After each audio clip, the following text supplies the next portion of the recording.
All right, welcome back, folks. Now, Kirsten, I failed to ask you earlier, square footage. What are we talking as far as a tiny home mobile unit is concerned? So that depends on the size of the trailer that you're building on. Maximum width on the outside is about 8 feet 4 inches, I believe. Okay. That's your outside width. So of course you're going to lose a little bit of width on the inside with your walls and insulation and whatnot. Yeah. And then the length can be, I think, up to 40 feet, but that's pretty long. I don't think anyone would want something that long.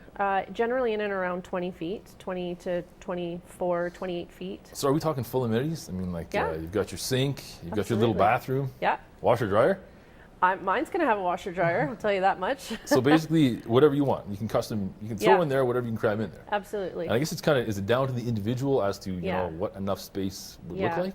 Yeah, exactly. So one of the, I guess a little bit of a hurdle that we're having right now is that people are contacting us and asking us for a price list. Yeah. What do they cost? Well, it's a little bit difficult for us because we build them custom, right? Yeah. So you can have bare bones, and you know, of course, it's going to be very, very different than if it's completely kitted out with everything and completely off grid. What are we talking? Everything? So, Are we talking like, okay, so obviously you're talking the solar, right? For one thing, are we talking like bird's eye maple finishings or Sure, if you want. sky's the limit? Why type thing? not?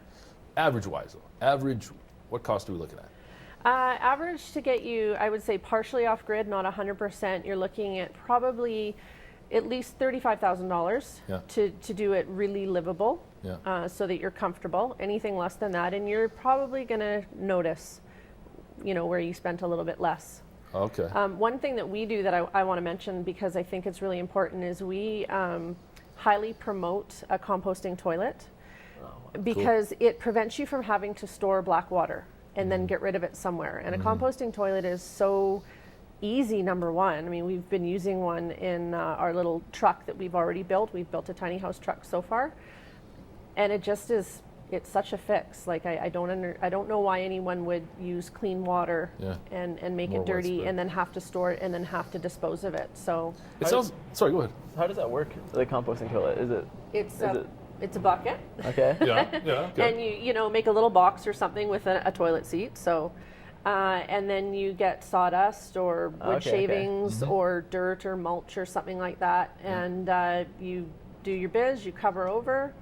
It is vented out for the most part, but you'd be surprised how smell-free it is, and you really wouldn't Sounds notice. awesome. Yeah. I would be surprised because hearing that, I'm kind of wondering, but I'll take your word for Yeah. it. It sounds like a lot of it's about sustainability, the project.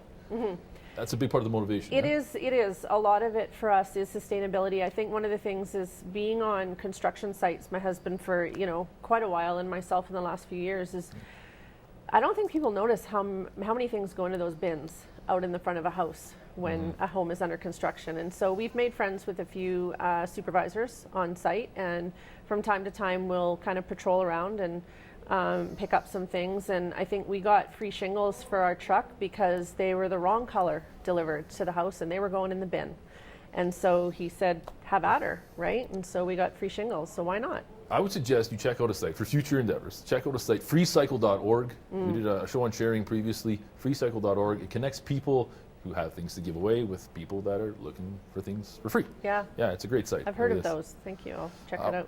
Matthew, I want to talk a little bit about Vancouver. Now, I'm sure you're familiar with Vancouver's love affair with Big laneway housing. movement, right? exactly. I mean, it started up in 2009.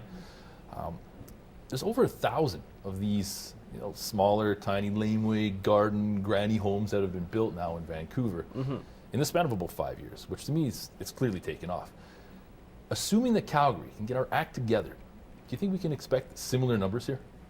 I hope so. I think there's definitely a lot of interest in it, and I know our studio, we get people calling and emailing us almost 3-4 times a week, and I think the biggest hurdle that people face is the zoning, and it hasn't been done yet in the city, so there's a lot of unknown hurdles that you have to cross, and I think that's the biggest holdback why people are hesitant to really kind of jump in. And what are the biggest hurdles? Zoning, you mentioned clearly. Zoning's one. So one. Right now, in order to, even if your house is zoned as a like RC1 or RC2, where you're allowed a secondary suite, one of the parameters is your lot width has to be at least 13 meters wide.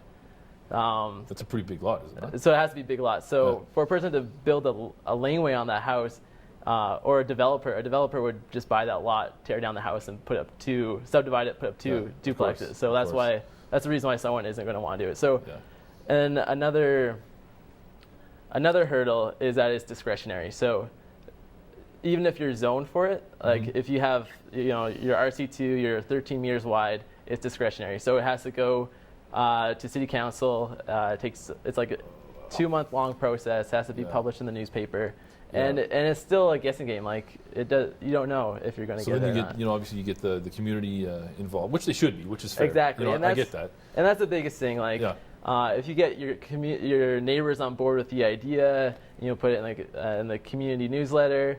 You hire talented designers at Studio North to make it beautiful and fit in with the context of the community. Then there's better chances that it's going to go through. But it sounds like initially what needs to happen is we got to relax on the zoning a little bit. Yeah. It sounds like we should take an average sized lot. If the backyard space exists, it's a lane why not? And I think that's just kind of like that idea of like Calgary growing. Like Calgary's a really young city, and it's a prepubescent teenager right now, and we're just feeling our way. Yeah, right? it's like you're going through growing pains, but I feel like eventually, it's about adapting and evolving, and I see it maybe 50 years. I feel like great cities they don't happen at once. It's happen over a long time, and it's a piecemeal fashion. So maybe in 50 years, there'll be our communities that we've lived in for the last 50 years, and there'll be another layer of laneway communities in the back of all this. But I would argue, affordable housing is a huge issue in Calgary right now. Right now. I think, it's lovely to think about how our city will look in 50 years, but I really think as far as trying to give people spaces to live, laneway housing is kind of a serious issue, is it not?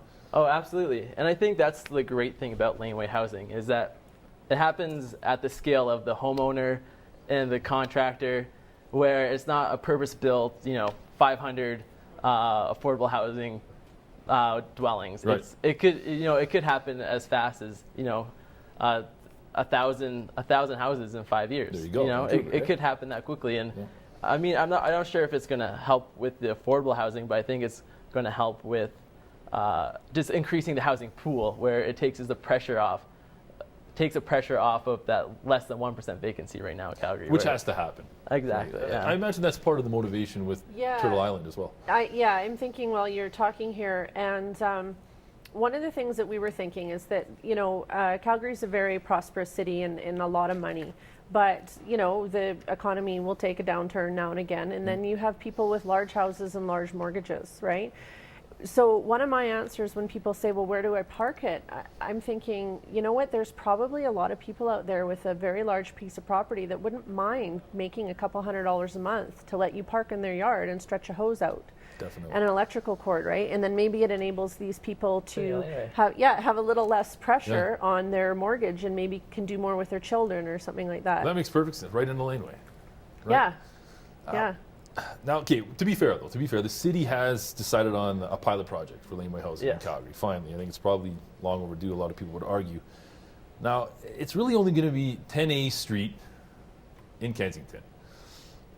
A lot of people would say, that seems more like baby steps than real strides.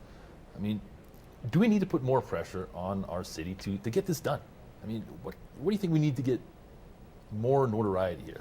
It just seems like people are dragging their feet. Is 10th Street enough for a pilot project? Is there any point in doing a pilot when we see what's happened in Vancouver?